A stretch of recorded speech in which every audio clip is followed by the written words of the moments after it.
What did the rock say to the geologist? You crack me up.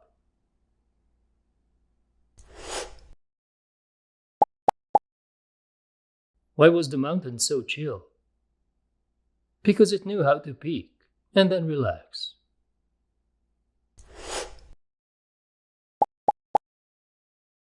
Why was the pond so moody? It kept reflecting on everything.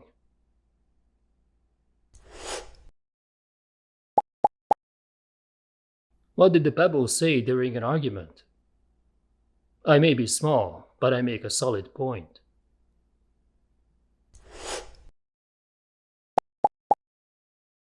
Why did the flower start meditating?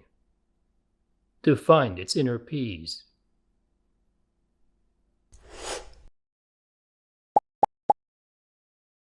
Why was the mountain so terrible at parties? It never let anything slide.